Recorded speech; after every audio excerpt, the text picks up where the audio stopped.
Okay, this video covers the advanced part of the lab where we have to show the implementation of the get investment yield method. Now this is the part of the lab that took me most of the time just because I wasn't able to sort out few of the very minor things that I mentioned in my e-portfolio, but I'll sort them out in my video as well. First of all, let's have a look at the state where we reached till the last part of the video, where we will see we are not able to view the investment of individual shares. For that, I'll click run and maybe in like 2 or 3 seconds. Yeah, okay, so let me put PF and done. When I click on analyze, you can see right now here the yield for individual shares, it's 0.0%. That means it's not calculating. Same as the impact on the annualized yield because it does the summations, but here you can see it's again 0.0%.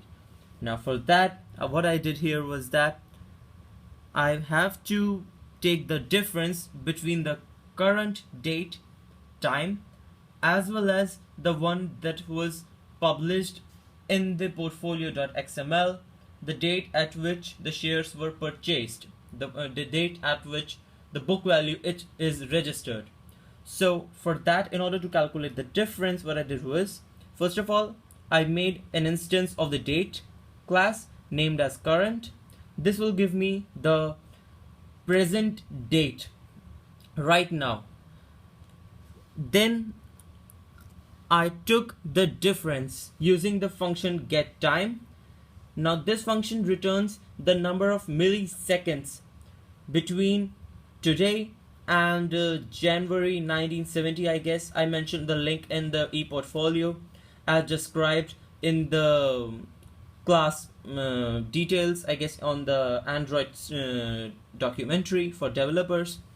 And the second one, acquire.getTime and current.getTime. Both the difference associated with both of these values is divided by this constant ms per day. Now what this means is we are dividing the total number of milliseconds obtained by the number of milliseconds that are in a day. So we will get the total number of days since the book value as well as the current date.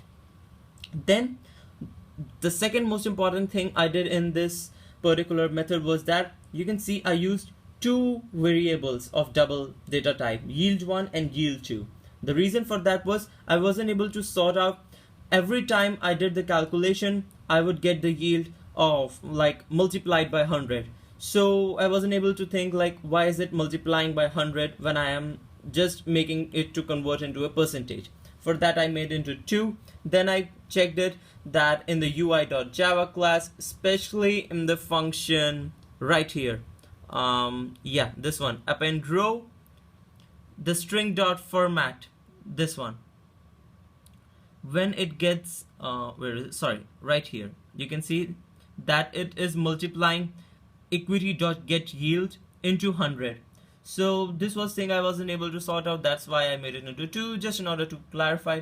Then I multiplied yield1 into yield2. I'll move this out. Now let me just save it, and when I click on run, now